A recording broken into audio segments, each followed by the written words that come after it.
আসসালামু আলাইকুম। প্রবাসী নিউজ টিভি চ্যানেলের নতুন ভিডিওতে সবাইকে স্বাগতম।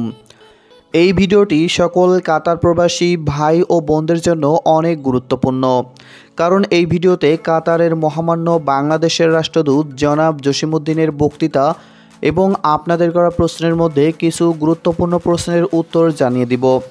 তাই ভিডিওটি শুরু থেকে শেষ পর্যন্ত দেখার অনুরোধ রইল। আর আপনি যদি আমাদের প্রবাসী নিউজ টিভি চ্যানেলের নতুন দর্শক হয়ে থাকেন তাহলে অবশ্যই চ্যানেলটিকে সাবস্ক্রাইব করে পাশে আসা বেল বাটনটি অন করে দেবেন। তো চলুন বিস্তারিত আলোচনায় যাওয়া যাক। চ্যালেঞ্জ মোকাবেলায় নেতৃত্ব প্রদর্শনের জন্য আমিরের বক্তৃতার প্রশংসা করেছেন বাংলাদেশের রাষ্ট্রদূত। মঙ্গলবার শুরা কাউন্সিলের ৪৯তম সাধারণ অধিবেশনের উদ্বোধনকালে কাতারে নিযুক্ত বাংলাদেশের রাষ্ট্রদূত মোহাম্মদ জসিমউদ্দিন তার মহিমান্বিত আমিরের Sheikh Tamim bin Hamad Al থানির দেওয়া ভাষণের প্রশংসা করেছেন। বুধবার এক বিবৃতিতে রাষ্ট্রদূত কাতারি নেতৃত্বের প্রশংসা করেন দেশকে সঠিক পথে পরিচালিত করতে এবং একাধিক ফ্রন্টের চ্যালেঞ্জগুলি কাটিয়ে উঠতে। তিনি বলেছেন, নেতৃত্ব এবং মানবিক বিষয়গুলি যেমন ফ্রন্টলাইন স্বাস্থ্যকর্মী এবং আইন মেনে চলা নাগরিক এবং বাসিন্দাসহ কোভিড-19 মহামারী নিয়ে কাতার একটি গুরুত্বপূর্ণ পার্থক্য আনছে, আমি তার সাথে সমর্থন করি। পাঠ্যপুস্তকের কোনো সূত্র নেই সংকট মোকাবেলায়, তবে কাতারের স্বাস্থ্য ব্যবস্থা নিজেই কাতার ন্যাশনাল ভিশন 2020 এর একটি অবিচ্ছেদ্য অঙ্গ। ভাইরাসের জোয়ার রোধের সূত্র হিসেবে প্রমাণিত হয়েছে। মহামারী চলাকালীন বাংলাদেশি প্রবাসীদের জন্য প্রয়োজনীয় স্বাস্থ্যসেবা নিশ্চিত করার জন্য আমি আমিরের মহামহিমের প্রতি কৃতজ্ঞতা প্রকাশ করছি।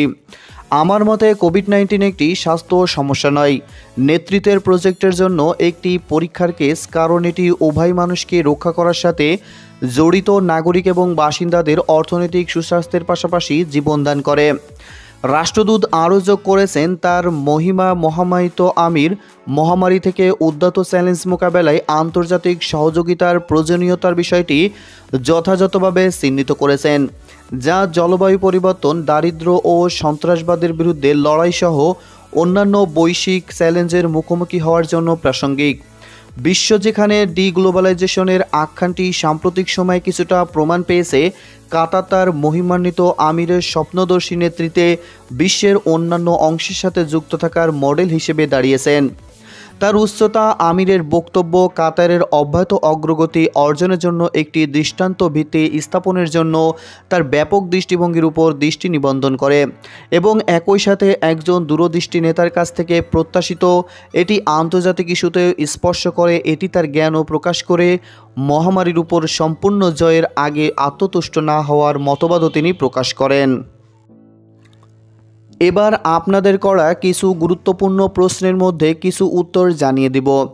প্রথমেই তোফাজ্জল হোসেন নামের এক ভাই প্রশ্ন করেছেন যে, ভাই আমি বাংলাদেশে যাব, এখন কাতারে আছি, কিন্তু বাংলাদেশ থেকে আসার সময় কোনো সমস্যা হবে কিনা জানালে ভালো হতো। তো এই প্রশ্নের উত্তরে বলবো, আপনি যদি এখন নভেম্বর ডিসেম্বরের মধ্যে দেশে আসেন তাহলে আপনাকে করোনা নেগেটিভ সার্টিফিকেট নিয়ে বাংলাদেশে আসতে হবে এবং বাংলাদেশে আসার পর আপনাকে 14 দিনের কোয়ারেন্টাইন থাকতে হবে।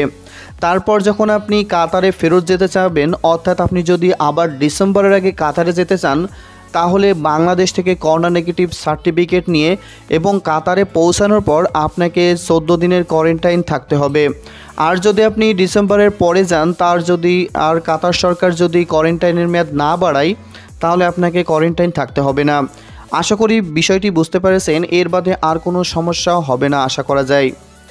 এরপরে সম্রাট খান নামের এক ভাই প্রশ্ন করেছেন যে, ভাই আমি 2018 সালে কাতারে ছিলাম, এখন আমি কিভাবে কাতারে যাব?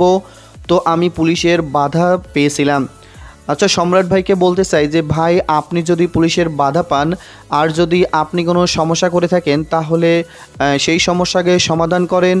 আর যদি আপনি কাতারে আবার পুনরায় যেতে চান তাহলে আপনি যে কপিলবা কোম্পানির আন্ডারে কাজ করতেন সেই কপিলবা কোম্পানির সাথে আপনি যোগাযোগ করে ভিসার জন্য আবেদন করেন, সেই কোম্পানিকে ভিসা পাঠাতে বলেন এবং ভিসার পর রিএন্ট্রি পারমিট যদি পেয়ে থাকেন তাহলে অবশ্যই আপনি আবার পুনরায় কাতারে ব্যাক করতে পারবেন, ইনশাল্লাহ কোনো সমস্যা হবে না।